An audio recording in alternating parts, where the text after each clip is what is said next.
Hello again, and it's time for another project. Today we're going to route out this dog image. Just measures in at 9 inches by 8 inches across, and it's on some old recycled pine. This would have been a wardrobe or a table previously. For somebody that's just starting out, try and get recycled wood. Obviously there's no price involved, and it's ideal if you're just learning. There's no need to go out and buy expensive woods if you're just not quite sure what you're doing. But I use recycled pine most of the time, or just cheap fencing wood. Works on my outdoor projects.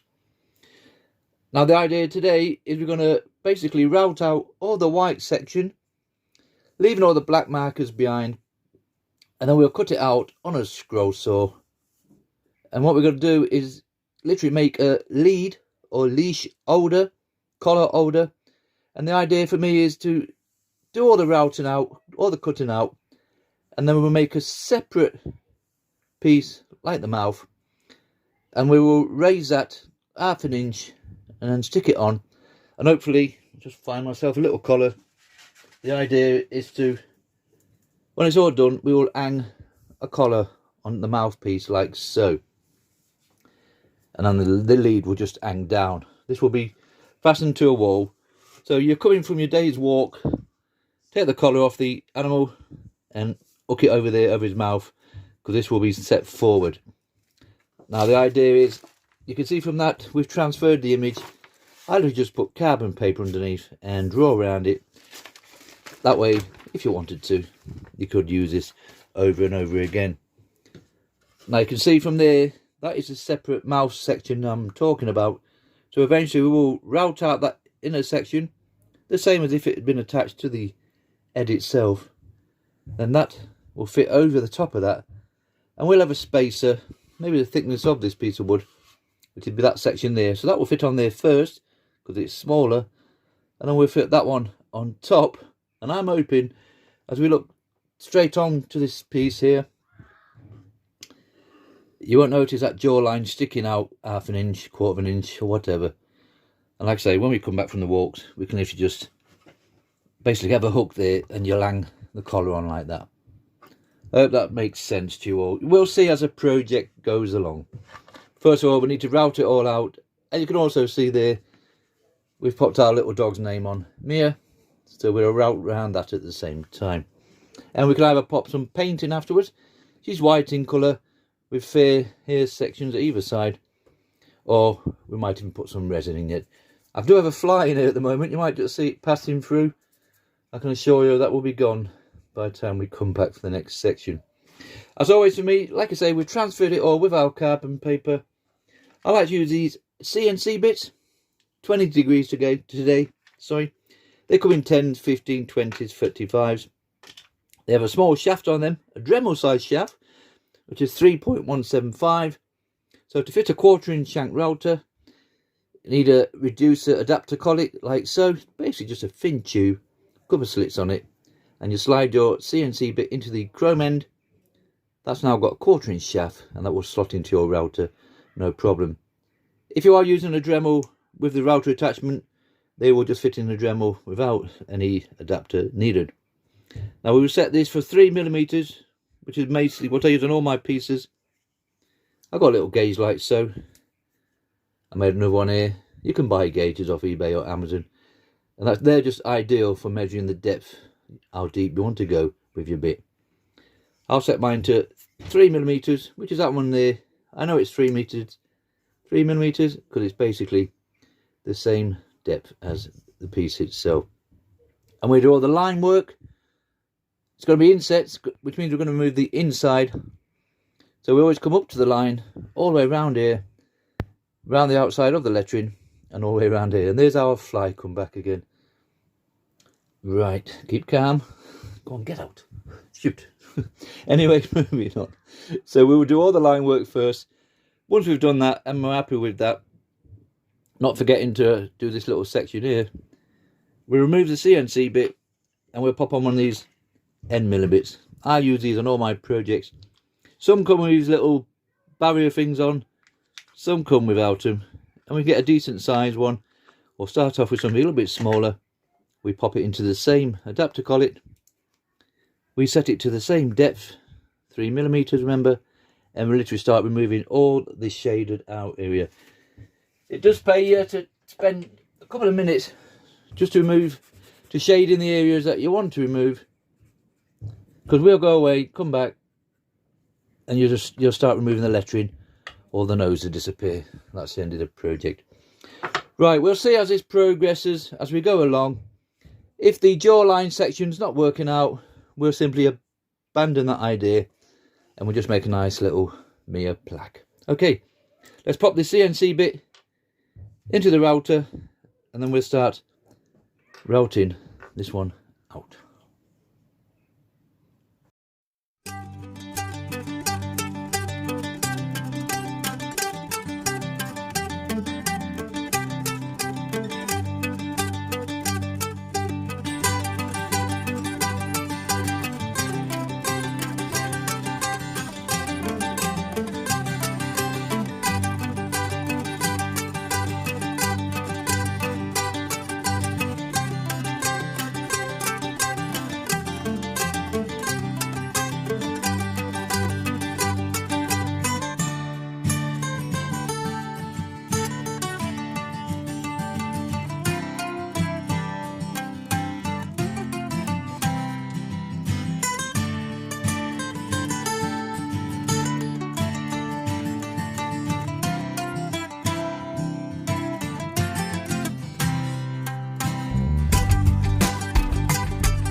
Right, that's all our sections done with the CNC bit. The only thing with pine, it's quite powdery, so it's hard for you to tell, but we've actually gone all the way around the lines there, and as you can see, you can just about make out the pencil line. That's because we've routed out up to the line and not on the line itself, so you basically want your pencil line to be seen once you've gone all the way around. You notice here I've gone around the bit of the lettering with the CNC bit, and we've removed these sections here as well. It's coming out really easy. You could actually do the full piece with that CNC bit, to be honest, but obviously it would take you a little while. But it's just popping off so easy. We're going to have no issues with this whatsoever. So to remove the rest of it, the rest of our shaded area, all this section round here, we're going to pop on an end milling bit. These are eBay or Amazon again. I use these all the time. Remember, same size shaft, so it's just a simple case of removing your CNC bit and sliding that into there like so. Some come with the barriers on, some don't. They're all the same piece. And we'll set it to one of these sections here that we've removed, or you could simply use your depth gauge again. And we'll remove all the shaded area. And remember, we've routed out, or we've done the line work already on that section of the jawline there, so we'll remove that bit as well, because that's going to have to be filled in. And remember, hopefully that will fit on top of there afterwards with a nice space bar in between for the collet to hang on to. Okay, let's pop that into the router and we'll start clearing out the rest of this.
Right, we've made it all the way round with those end milling bits.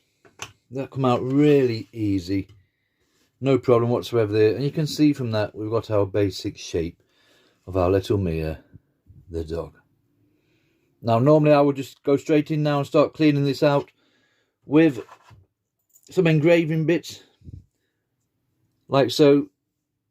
I like to use one that's got a nice flat end on it and a narrow end, and that just allows you to get right into those sections there and just remove those little bits that we've missed out as we've gone along with the end milling bits. We'll do that in a little while. Firstly, we're just going to cut it out first because we want to use the Dremel with a flexi cable. I cannot recommend these enough. Just cheap eBay specials, and they attach to your Dremel at the other end, and it just makes it a lot easier for handling. So we'll go around, give it all a nice tidy up inside that little section there as well. And what we'll do, we'll round off the edges with a bit of this in between each one of those sections here, and then we use a sanding drum, a bit of sandpaper, just round it off, just take these sharp edges off. But we'll do that in a minute once we've cut it out on a scroll saw for me.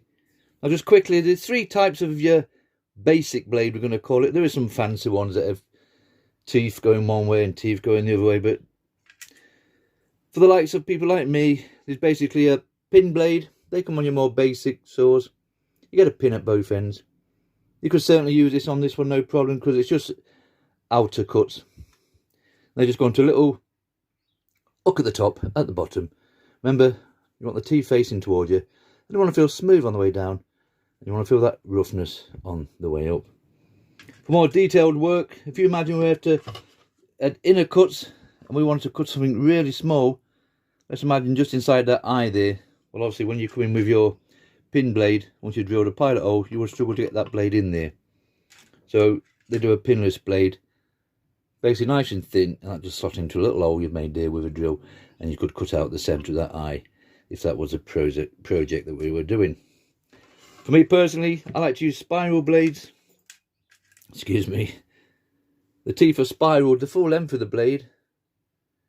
I just see there. And they cut in any direction. So there's no turning of the wood at all. We can literally just start here and just feed it round like so. And we're good to go. I use spiral blades all the time. Pegas number 5 for me. Whereas if you use one of the other two blades, you could start there, let's say. You'd have to feed that, and then turn that round for that section, and then turn it around again, and then turn it, and there's a lot of twisting and turning. And on larger projects, you just want to have the room to turn it around on the base of your saw. So spiral blades for me. It's a personal thing again, same as the bits, CNC bits and milling bits. You might prefer profile bits and spiral up cuts. So anyway, we've popped this on. But unfortunately for me, I've got to use these adapter clamps. My scroll saw does not take pinless blades. The spirals are pinless, so I just simply hook that at the top and the bottom. Same again though, smooth on the way down, and that rough on the way up. So adapter clamps for me, and spiral blades. Pegas number 5. We'll pop that on, cut this out, cut that section out, and we might find a bit of scrap wood. I don't think we no need to cut that one out.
Right, you can see from that we've gone all the way around all our sections.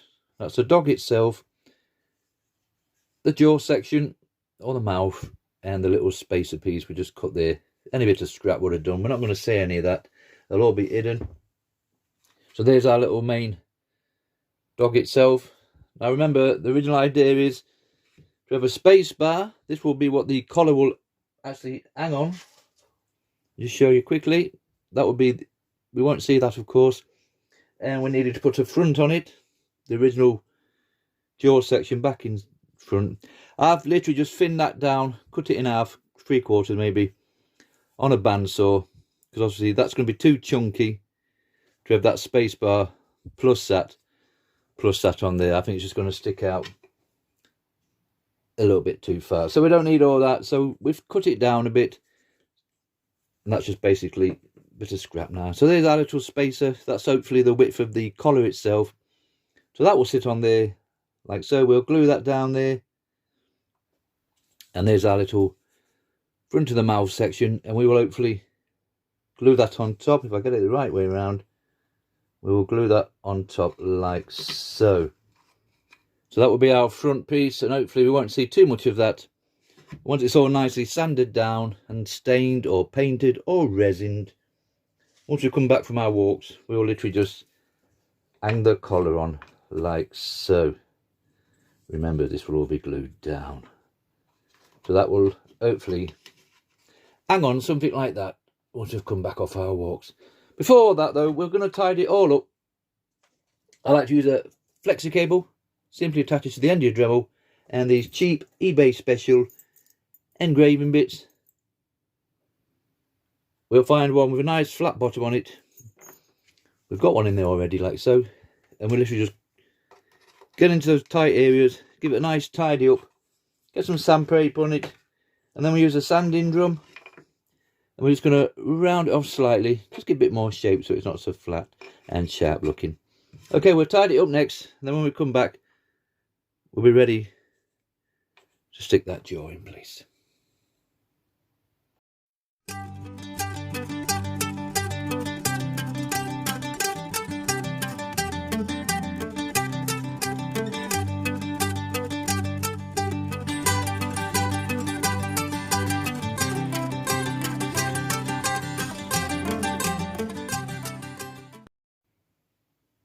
Right, that's all nicely cleaned out.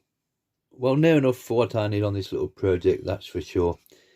We've curved those ends off slightly with the sanding drum and a bit of sandpaper, and we had a mouse sander, and we cleared it all up, front and back. Now originally I was going to paint this black or stain it brown and just simply pour white resin in. That would certainly be a quick, easier option for me. Painting is not one of my best parts of the project, but however, things do change, and we're going to go for paint now. So this will all be painted, the full dog piece. Our little mirror, she has sandy coloured ears at both sides and a little brown paw there, so we'll try and incorporate that into the little image of our dog there, and she'll make a little appearance hopefully towards the end of the video. So instead of it just being nice flat, because remember the resin would have covered all that, I'm just going to get a little engraving bit like this, little round ball nose on the end, and just carve out some kind of dog fur, dog ear effect over the old piece. And then when we paint our white resin, white acrylic paint over the top, should I say, seem to have resin on the mind for some reason. Once we paint our acrylic paint over the top, we should hopefully still see the fur in effect underneath. So we'll get this on quickly, and when we come back, we'll be ready for painting.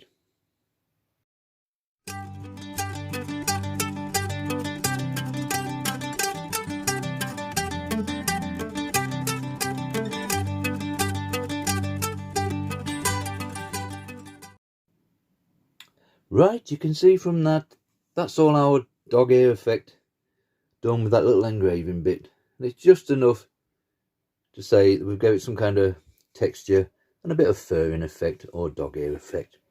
And remember, we've also done the same on that little mouthpiece that's going to fit on there eventually at the end. Now the space bar itself, I've literally just drilled an hole through and countersunk a screw just to get a bit more support. Literally I was going to wood glue that onto there, but I thought we might as well just put a screw in. Dog leads aren't that heavy, but depends on the size of your dog, and that'll be nice and flush. So we will literally just screw that into there with a bit of wood glue as well, and then once that's nicely set, we'll put our little cover piece on top, and nobody's any the wiser. And that is just enough to go through your wood. Just before that, we are going to paint it all, just cheap acrylic paints, whites and a bit of lighter brown either here, and don't forget our little paw down here for our little dog.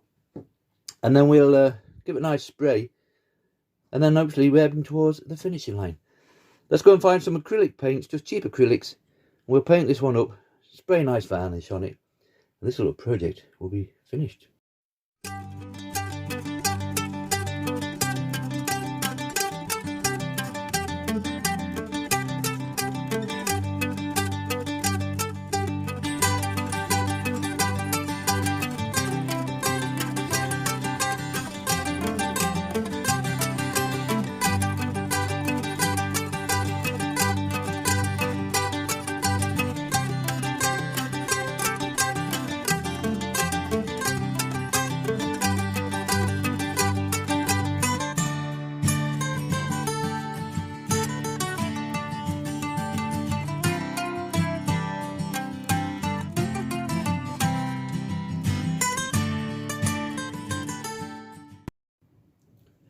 Right, that's it. This little project is finished.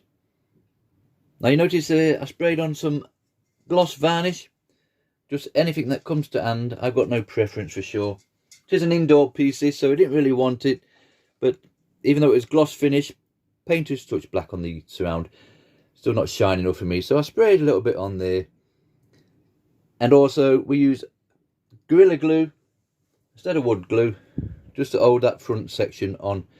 The spacer bar itself, I'll actually just put that on with a screw, and that's nicely solid.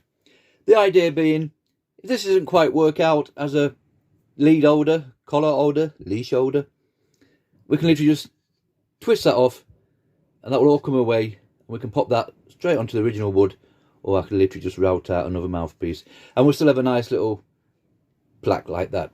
But for me, I think it's going to be okay, literally just to hang in the lead on when we come back from our walks. And that's it. We're done. So it measures in at 9 inches by 8 inches across. It's on recycled pine. CNC bits for all the lines. End milling bits for the clear out. And then we did some of that little rippling effect. You might just see it in this light. Just about to see the fur there. It's hard to tell really, get it right. But it just gives it a bit of texture. And a little bit more realistic, we're going to call it. If you could have a jawline like that on a dog to be realistic, I don't know. But anyway, just nice little fun project. And then we acrylic paint for the white in colour, painter's touch for the black, and then sprayed it all with nice gloss. And that's it. We put a little look on the back, just so it's nicely flush to the wall. Must be quite solid. Might need to put something between the legs here if it's not secure enough, but I think that'll hang nicely on a single nail. And that's it. This little project is done. We'll go and find a space for it, and we'll take the dog for a walk, and then we'll go and hang the lead up. Thank you very much for watching.